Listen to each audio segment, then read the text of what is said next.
할머니의 유품을 정리하다 우연히 낡은 노트를 발견했습니다. 첫 장에는 이렇게 쓰여 있었습니다. 이 글은 내가 죽거든 태워 없애다오. 저는 그 약속을 지킬 수 없었습니다.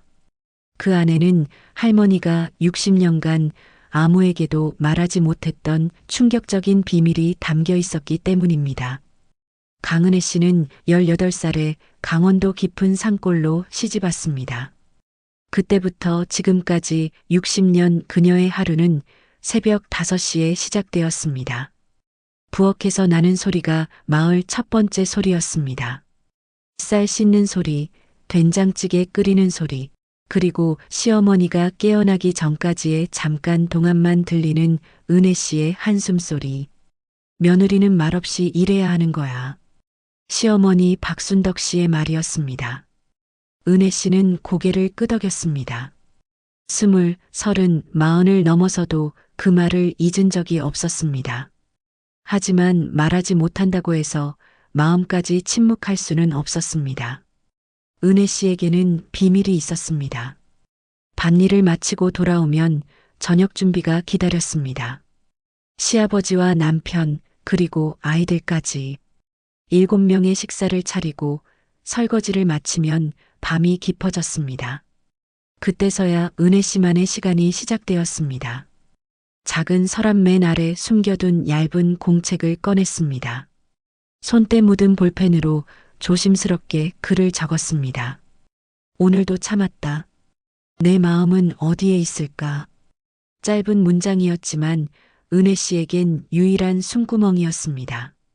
입으로는 할 수 없었던 말들이 그 노트 안에서만큼은 자유로웠습니다. 시어머니가 또 화내셨다. 김치가 짜다고. 어제는 싱겁다고 했는데. 남편이 술 마시고 들어왔다. 나한테는 한마디도 없이. 아이들이 자꾸 싸운다. 내가 뭘 잘못했나? 매일 밤 한두 줄씩 적어 내려간 그 글들이 어느새 공책 한 권을 채웠습니다. 그리고 두 권째, 세 권째로 이어졌습니다. 하지만 아무도 몰랐습니다. 은혜 씨가 매일 밤 자신의 마음을 종이 위에 토해내고 있다는 것을, 그것이 그녀가 견딜 수 있는 유일한 방법이었다는 것을. 세월이 흘러 아이들이 하나둘 결혼해 나가고 시부모님도 돌아가시고 남편마저 먼저 떠났습니다. 은혜 씨는 혼자가 되었습니다. 그런 할머니를 찾아온 것은 큰아들, 딸, 손녀 서미라였습니다. 할머니, 저 방학 동안 여기서 지낼게요. 대학에서 사회복지학을 공부하는 미라는 할머니와의 시간을 소중히 여겼습니다. 함께 텃밭을 가꾸고 전통 장 담그는 법을 배우며 즐거운 나날을 보냈습니다. 그런데 어느 날 미라가 진지한 표정으로 물었습니다. 할머니, 이상한 게 있어요. 미라는 오래된 상속 서류들을 펼쳐 보였습니다. 할머니 명의였어야 할 땅이 삼촌 이름으로 되어 있어요. 왜 그럴까요? 그 순간 은혜 씨의 손이 떨렸습니다. 60년간 묻어두었던 기억이 되살아났습니다. 하지만 이것은 단순한 상속 문제가 아니었습니다. 그 뒤에는 한 여성이 평생 감춰온 상처와 말할 용기를 찾아가는 여정이 숨어 있었습니다. 은혜 씨는 과연 60년간 지켜온 침묵을 깨뜨릴 수 있을까요? 그리고 그 용기가 어떤 변화를 가져올까요? 며칠이 지났지만 은혜 씨는 여전히 말문을 열지 못했습니다. 손녀 미라의 질문이 자꾸만 머릿속을 맴돌았습니다. 용기를 내려고 해도 60년의 습관이 쉽게 바뀌지 않았습니다. 참아야 산다는 말이 몸에 배어 있었습니다. 할머니, 정말 괜찮으세요? 요즘 자꾸 멍하니 계세요. 미라가 걱정스런 목소리로 물었습니다. 아니야, 괜찮다. 하지만 괜찮지 않았습니다. 은혜 씨는 밤마다 뒤척였습니다. 그 오래된 비밀이 점점 무거워졌습니다. 미라는 포기하지 않았습니다. 마을 이장님께 가서 옛 기록들을 찾아보고 법무사 사무실에서 상속 관련 서류들을 뒤졌습니다. 진실을 찾는 일에는 용기가 필요했습니다. 미라는 그 용기를 보여주고 있었습니다. 할머니, 이거 보세요. 미라가 들고 온 서류에는 충격적인 내용이 적혀 있었습니다. 은혜 씨 명의로 되어 있어야 할 롬밭 세 필지가 모두 시동생 명의로 바뀌어 있었습니다. 이건 명백한 잘못이에요. 할머니가 당시에 도장을 찍으셨나요? 은혜 씨는 고개를 저었습니다. 기억이 잘 안 난다. 거짓말이었습니다. 모든 것을 기억하고 있었습니다. 다만 말할 용기가 없었을 뿐입니다. 할머니, 제가 조사해 본 결과 박민호 원로님이 이 과정에 깊이 관여하신 것 같아요. 그 이름을 들은 순간 은혜 씨의 얼굴이 굳어졌습니다. 박민호, 마을에서 가장 존경받는 사람, 교회 원로이자 지역 유지. 그가 상속 과정에서 조언이라는 명목으로 개입했던 그날을 은혜 씨는 또렷이 기억했습니다. 은혜 씨, 여자가 땅을 갖고 있으면 복잡해집니다. 시동생분께 일임하시는 게 좋겠어요. 하지만 교회에서도 마을에서도 그게 좋을 겁니다. 은혜 씨를 위해서 하는 말이에요. 그때 은혜 씨는 29살이었습니다. 간 남편을 잃고 아이 둘을 키우며 막막했던 시절, 마을 어른의 말을 거역할 용기가 없었습니다. 미라야, 그만하자. 왜요? 이건 할머니 권리예요. 권리라. 그런 게 내게 있었나? 은혜 씨의 목소리에는 깊은 체념이 스며 있었습니다. 하지만 미라는 포기하지 않았습니다. 할머니, 지금이라도 늦지 않았어요. 잘못된 건 바로 잡아야 해요. 말하는 것. 그것이 변화의 시작이라는 걸 미라는 알고 있었습니다. 아니야. 그러면 마을이 시끄러워진다. 시끄러워지면 어때요? 진실이 더 중요하지 않나요? 미라의 목소리가 높아졌습니다.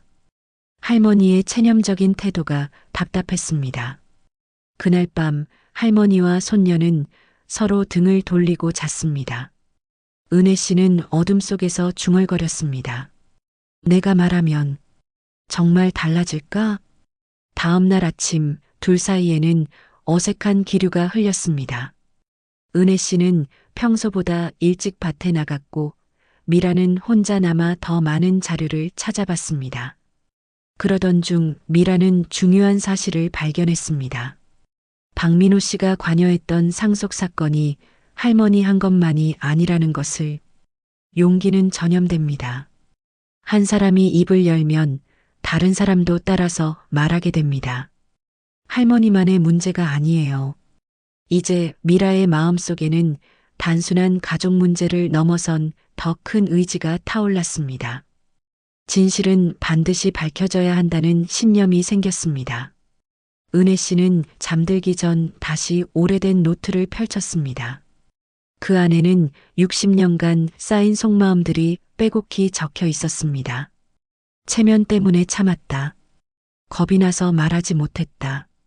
내가 틀렸나 싶어서 입을 다물었다. 같은 내용이 수없이 반복되어 있었습니다. 은혜 씨는 깨달았습니다. 자신이 얼마나 오랫동안 혼자서 모든 것을 감당해 왔는지를. 하지만 혼자가 아니어도 된다는 것, 말할 수 있다는 것을 배우는 데는 용기가 필요했습니다. 은혜 씨는 노트를 덮고 깊은 한숨을 내쉬었습니다. 손녀 미라의 말이 맞다는 걸 알았습니다. 하지만 60년간 지켜온 침묵을 깨뜨리기가 쉽지 않았습니다. 다음 날 아침 은혜 씨는 마을 끝에 있는 작은 집을 찾아갔습니다. 평생 친구 김만식 씨의 집이었습니다. 만식아, 있나? 은혜야, 웬일로 이른 아침에? 김만식 씨는 은혜 씨와 같은 해에 태어나 함께 자란 중마고우였습니다. 그 역시 많은 아픔을 겪었습니다. 30살의 아내를 잃고 50살의 외동딸마저 교통사고로 떠나보냈습니다. 만식아, 나한테 물어볼 게 있어. 그래, 뭔데? 은혜 씨는 모든 이야기를 털어놓았습니다. 박민호 씨의 개입, 빼앗긴 땅, 그리고 손녀의 질문까지 김만식 씨는 말없이 들었습니다. 가끔 고개를 끄덕이며 가끔 한숨을 내쉬며 진짜 친구는 판단하지 않고 들어주는 사람입니다. 김만식 씨가 바로 그런 친구였습니다. 만식아, 내가 어떻게 해야 할까? 은혜야. 김만식 씨가 진중한 목소리로 말했습니다. 내가 딸을 떠나보냈을 때 너도 기억하지? 며칠간 말을 못했어. 응, 기억해. 그때 내가 내한테 뭐라고 했는지 기억나? 은혜 씨는 고개를 저었습니다. 너는 내한테 말했어. 만식아, 슬픈 건 슬프다고 말해야 해. 안 그러면 내가 죽어. 그 말이 나를 살렸어. 김만식 씨는 은혜 씨의 손을 잡았습니다. 은혜야, 이제 내가 말할 때가 됐어. 잘못된 건 잘못됐다고, 아픈 건 아프다고. 하지만 박민호 씨는 마을의 어른이고, 어른이라고 해서 잘못을 저지르지 않는 건 아니야. 더욱이 그 잘못으로 내가 60년을 고생했잖아. 만약 내가 말해서 마을이 시끄러워지면 어때? 그동안 내가 얼마나 조용히 살았는데, 이제는 내 목소리를 내야 할 때야. 김만식 씨는 잠시 눈을 감았다가 다시 떴습니다. 은혜야, 내가 곁에 있을게. 혼자가 아니야. 그 말에 은혜 씨의 눈가가 촉촉해졌습니다. 60년 만에 처음으로 누군가가 자신의 편이 되어준다는 느낌을 받았습니다. 진정한 용기는 혼자서 나오는 것이 아닙니다. 누군가의 지지와 격려가 있을 때 비로소 생겨나는 것입니다. 정말 내가 말해도 될까? 응, 말해야 해. 내가 말하지 않으면 누가 말하겠어? 집으로 돌아가는 길, 은혜 씨의 마음에는 작은 변화가 일어나고 있었습니다. 두려움과 함께 용기도 조금씩 자라나고 있었습니다. 손녀 미라는 할머니의 표정이 달라진 것을 알아차렸습니다. 할머니, 무슨 좋은 일 있으세요? 미라야. 네. 할머니가 용기를 내보려고 한다. 미라의 얼굴에 환한 미소가 피어났습니다. 정말요? 응. 하지만 무서워. 괜찮아요, 할머니. 제가 옆에 있을게요. 그날 밤 은혜 씨는 오랜만에 노트에 새로운 글을 썼습니다. 오늘 만식이한테 모든 걸 말했다. 그가 내 편이 되어줬다. 미라도 함께 해준다고 했다. 이제 조금 용기가 생겼다. 내일은 진짜 말해보자. 말하는 것은 변화의 시작입니다. 은혜 씨는 드디어 그 첫걸음을 떼려고 하고 있었습니다. 며칠 후 마을 회관에 사람들이 하나둘 모이기 시작했습니다. 은혜 씨가 김만식 씨와 손녀 미라의 도움으로 마을 이장님을 설득해서 마련한 자리였습니다. 도대체 무슨 일로 이런 자리를 마련했다는 거야? 은혜 씨가 무슨 말을 하겠다는 거지? 주민들의 수군거림이 회관 안에 가득했습니다. 박민호 씨도 앞자리에 당당하게 앉아 있었습니다. 은혜 씨는 떨리는 손으로 낡은 노트들을 품에서 꺼냈습니다. 60년간 자신과 함께했던 비밀의 기록들이었습니다. 말하는 순간 모든 것이 바뀝니다. 은혜 씨는 그것을 알고 있었습니다. 여러분, 은혜 씨의 목소리는 처음에 너무 작아서 잘 들리지 않았습니다. 크게 말씀하세요. 누군가가 소리쳤습니다. 은혜 씨는 심호흡을 하고 다시 입을 열었습니다. 저는 지금까지 참고 살았습니다. 뭘 참았다는 거야? 왜 갑자기 이런 자리를 만든 거야? 사람들의 반응은 차가웠습니다. 하지만 은혜 씨는 계속 말했습니다. 용기를 내어 진실을 말하는 것, 그것이 변화의 시작이라는 걸 알았기 때문입니다. 60년 전 제 남편이 돌아가셨을 때 일입니다. 박민호 씨의 표정이 굳어졌습니다. 그때 박민호 원로님께서 저희 집 상속 과정에 개입하셨습니다. 제 명의로 되어 있던 땅 세 필지를 시동생 명의로 바꾸라고 하셨어요. 무슨 소리야? 그건 내가 동의했잖아. 박민호 씨가 벌떡 일어나며 소리쳤습니다. 동의라고요? 은혜 씨의 목소리가 떨렸습니다. 하지만 멈추지 않았습니다. 저는 29살이었어요. 간 남편을 잃고 아이 둘 키우며 막막했던 시절이었어요. 마을에서 가장 존경받는 어른이 그러라고 하시니까 어떻게 거절할 수 있었겠어요? 그래도 도장은 내가 찍었잖아. 찍었어요. 하지만 그게 어떤 의미인지, 제가 무엇을 잃게 되는지 아무도 설명해 주지 않으셨어요. 회관이 조용해졌습니다. 사람들이 은혜 씨의 말에 귀를 기울이기 시작했습니다. 진실은 힘이 있습니다. 그 힘이 사람들의 마음을 움직이기 시작했습니다. 저는 그 후 60년간 이 노트들에 제 마음을 적었어요. 은혜 씨가 노트들을 높이 들었습니다. 오늘도 참았다. 내가 틀렸나? 누군가 내 편이 되어줬으면 같은 글들로 가득해요. 할머니, 손녀 미라의 눈에 눈물이 고였습니다. 저는 묻고 싶어요. 제가 여자라서 배우지 못해서 힘이 없어서 당연히 참아야 했던 건가요? 이때 김만식 씨가 일어났습니다. 나도 말하겠네. 모든 사람의 시선이 그에게 집중됐습니다. 나도 알았네. 박민호 씨가 상속 과정에 개입한 건. 하지만 겁이 나서 입을 다물었네. 만식이 너까지.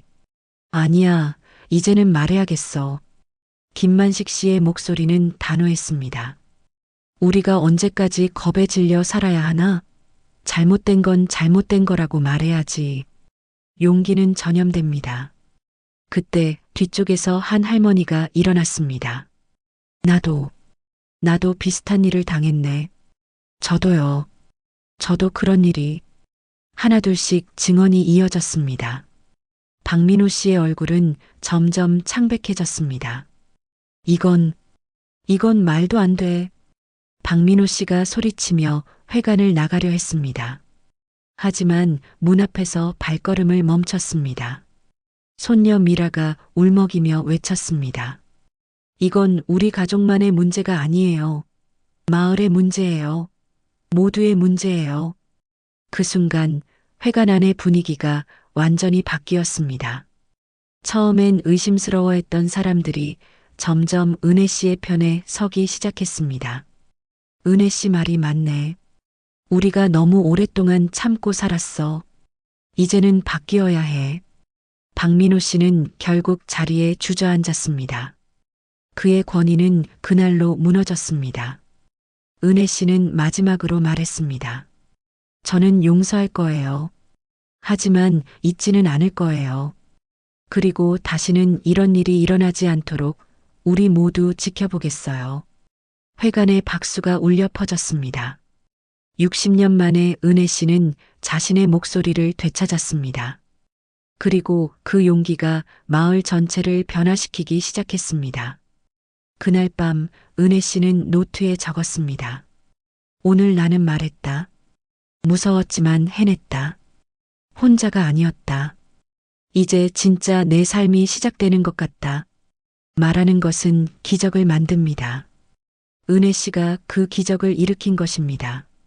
증언회가 끝난 후 한 달 동안 마을은 조용한 변화를 겪었습니다. 박민호 씨는 교회 원로직을 사임했고 관련 기관의 조사를 받게 되었습니다. 은혜 씨는 법무사 이마태 씨의 도움으로 상속 문제를 정리하기 시작했습니다.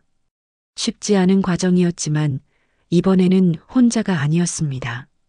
용기를 낸 결과 은혜 씨는 더 이상 혼자가 아니었습니다. 할머니, 시동생분이 연락하셨대요. 손녀 미라가 전화기를 건네며 말했습니다. 은혜 누나. 시동생의 목소리는 떨렸습니다. 나도 그때 잘못했어요. 형님 땅이 내 명의로 넘어온 걸 알면서도. 괜찮아요. 이제 와서 누구를 탓하겠어요. 용서는 상대방을 위한 것이 아니라 자신을 자유롭게 하는 것입니다. 은혜 씨는 그것을 깨달았습니다. 누나, 정말 미안해요. 땅은 다시 누나 명의로 돌려드릴게요. 전화를 끊고 나서 은혜 씨는 미라를 바라봤습니다. 미라야, 고마워. 뭐가요? 내가 아니었으면 나는 평생 이 무게를 지고 살았을 거야. 미라는 할머니를 꼭 안았습니다. 할머니가 용기 내셔서 가능한 일이었어요. 저는 그냥 질문을 했을 뿐이에요. 그래, 질문. 참 중요한 거구나. 며칠 후 김만식 씨가 찾아왔습니다. 은혜야, 마을 사람들이 모이자고 하네. 무슨 일로? 앞으로 이런 일이 다시 일어나지 않도록 마을 규약을 만들자고 해. 변화는 혼자서 일어나지 않습니다. 한 사람의 용기가 공동체 전체를 바꾸어 놓은 것입니다. 마을 회관에 다시 사람들이 모였습니다. 이번에는 분위기가 달랐습니다. 서로를 의심하는 대신 함께 해결책을 찾으려는 마음이 가득했습니다. 은혜 할머니가 용기 내주셔서 우리도 눈을 뜰 수 있었습니다. 젊은 이장이 말했습니다. 이제부터는 투명하게, 공정하게 마을 일을 처리하겠습니다. 그리고 누구든 억울한 일이 있으면 언제든 말할 수 있는 창구를 만들겠습니다. 은혜 씨가 일어났습니다. 여러분, 감사합니다. 하지만 가장 중요한 건 서로를 믿고 지켜주는 일 같아요. 할머니 말씀이 맞아요. 우리가 서로 지켜줘야죠. 그날 저녁 은혜 씨와 미라는 마당에서 차를 마셨습니다. 할머니, 이제 어떠세요? 마음이 가벼워졌어.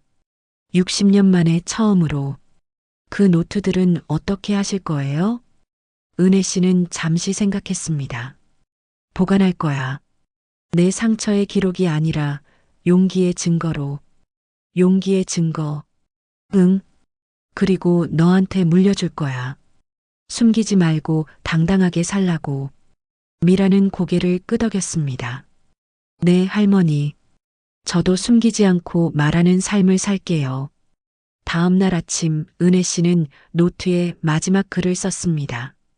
용서는 그 사람을 위한 게 아니라 나를 다시 살게 하는 힘이었다. 이제야 알겠다. 진짜 내 인생이 지금부터 시작이다.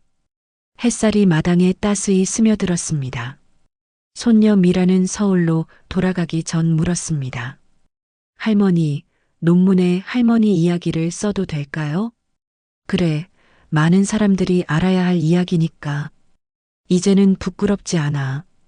은혜 씨의 고백은 마을을 바꾸고 이웃들의 마음을 열었습니다. 억눌린 상처 대신 함께하는 치유가 싹 텄습니다. 시간이 흐르며 은혜 씨는 자신과 같은 젊은 세대를 만났습니다. 그들과의 대화는 상처가 아니라 용기가 대물림된다는 것을 보여줬습니다. 어느 봄날 젊은 며느리 하나가 찾아왔습니다. 할머니, 안녕하세요. 할머니 이야기를 들었어요. 저도 비슷한 고민이 있어서요. 은혜 씨는 그 며느리를 마당으로 안내했습니다. 무슨 일인지 말해보렴. 젊은 며느리의 이야기는 은혜 씨의 젊은 시절과 닮아 있었습니다. 말 못할 고민, 참아야 한다는 압박, 혼자서 감당해야 하는 무게. 할머니는 어떻게 용기를 내셨어요? 용기라. 사실 나도 몰랐어. 그냥 더 이상 참을 수 없었을 뿐이야. 저도 그런 것 같아요. 그럼 말해. 참지 말고. 은혜 씨는 그 며느리의 손을 잡았습니다.